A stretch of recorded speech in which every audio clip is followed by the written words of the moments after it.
Review time, pot! I keep seeing people getting caught up with that bought and paid for Black Lives Matter movement, specifically with the violence part.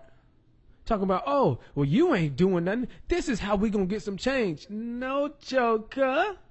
Doing violence is gonna reverse everything. They want you to do violence so they can justify why they do things. Say, for instance, they say, oh, we had to shoot Trayvon Martin. Trayvon Martin was violent. So you go and do a protest in a violent way. Now they're going to come over and they're going to say, see, this is exactly what we was talking about. So you ain't even thinking. And while you're distracted, you don't even notice that the government now is trying to paint black people like terrorists. I keep on seeing this. Now to the war on terror and an FBI undercover sting. Federal officials arresting a member of the U.S. Army National Guard and his cousin, alleging the two were trying to join ISIS. ABC's Pierre That's bullcrap. Thomas is in Why would they be joining ISIS for? Washington with more on all that. Good morning, Pierre. Good morning, Robin. This appears to be the very first case of a current member of the U.S. military seeking to fight with ISIS. Very first, because it's a lie. And there's an ugly twist, an alleged plot to attack right here at home. Army National Guardsman Hassan Edmonds was arrested at Chicago's Midway Airport, allegedly en route to join one of America's arch enemies, ISIS. The FBI said if that wasn't bad enough, Edmund had hatched a plan with his cousin Jonas to kill his fellow soldiers at a military base where he had trained outside of Chicago. The alleged plan, Hassan was to give Jonas his National Guard uniform, and Jonas would kill the soldiers in a massacre with a body count as high as 150. Bullcrap, Joker. 150? How do you know that? Like, why would he do that? What's the motive for killing 150 people, Joker? The likely target, Joliet Armory. It certainly speaks to the level of dedication and the length level of dedication for you to create this fake story to which these individuals will go to advance ISIS's mission, and that means even carrying out an attack here inside the United States. But why would he do it, huh? But family members of the suspects believe the men were set up, targeted for their religion. That's ludicrous. Dang, your voice deep. They aren't terrorists. Manchanique. That's just how I feel. And I feel as if this is some form of prejudice just because they choose to worship as Muslims.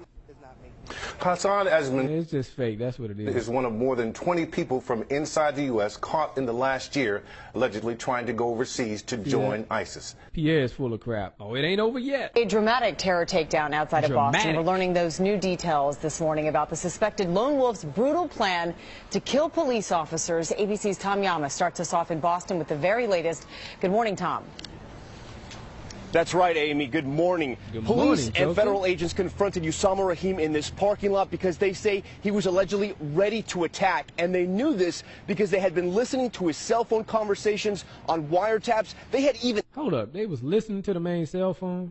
X-rayed a package that was sent to his home that allegedly showed that large military knife. Overnight, ABC News learning 26-year-old terror suspect as you notice, he's black too. Usama Rahim, killed in that deadly confrontation with officers, initially wanted to go to New York to behead conservative activist Pamela Geller, the woman who sponsored that Mohammed cartoon drawing contest in Texas. But the FBI says on Tuesday morning, Rahim, seen here in his high school yearbook, changed his plan, wanting instead to behead uniformed police officers in Massachusetts. When anti-terror... Behead officers? What the heck? Now, how are you going to do that? Terrorism agents confronted him in the CVS parking lot. Rahim allegedly lunged at them with this military... With this knife. Joker was planning to, well, what they say he was planning to behead officers. Joker... Ain't no way. Style knife. Ain't no way. Some of these allegations detailed in a criminal complaint that led to the arrest of Rahim's nephew, David Wright, for conspiring in the attacks. Another black person. Rahim told Wright about the knife in a cell phone conversation, allegedly saying, "I just got myself a nice little tool, good for carving." The FBI tracking the men 24/7. They say Tuesday, just 2 hours before he died, Rahim called Wright, telling him he was about to go after the boys in blue, calling them the easiest target. We tried speaking with Rahim's family. Is there anything you want people to know about your brother? But they did not want to comment. Local Muslim leaders who knew Rahim say he was not radical. Is he somebody who could have been inspired by ISIS to kill police officers? I have no information regarding that. The government officials can tell you better. But you said you know him. Were you Hey, good answer. The government officials can tell you better. Surprised when you heard that? I was surprised. Now, there is surveillance video of that deadly encounter in this they got surveillance video. We need to see that. Parking lot, but local leaders who saw the video yesterday say Rahim was not on a cell phone and police did not shoot him in the back like one of his brothers claimed on social media. Oh, okay. Ain't nobody got to make nothing up. Here we go. Let's keep it going. That deadly battle. NBC News has learned that one of the ISIS fighters killed in the battle was an American. Boom. One more time. This man, 33-year-old Douglas MacArthur McCain. Black man. NBC has seen pictures, far too graphic to show, of McCain's body with his distinctive tattoo. Think of a last name there. His U.S. McCain. passport was in his pocket when he died. Born in Illinois. Passport in his pocket, of course. McCain moved with his family to Minnesota. He attended Cooper High School. A friend described him to NBC as a joker, always smiling. A joker. Yeah, you definitely a joker. After high school, McCain had several run-ins with the law. 9 arrests. At 19, disorderly conduct.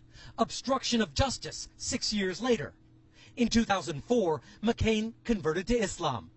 His social media postings went from talk of basketball and pizza to Islamist propaganda. All right, so what they're doing here is they want to make it seem like any regular old person can just convert to Islam and then join ISIS. Then they're terrorists. So that's why they want to do their little regulations over the internet. Under the name Duale, the slave of Allah, he wrote the ominous words, "They are coming back, soldiers of Allah."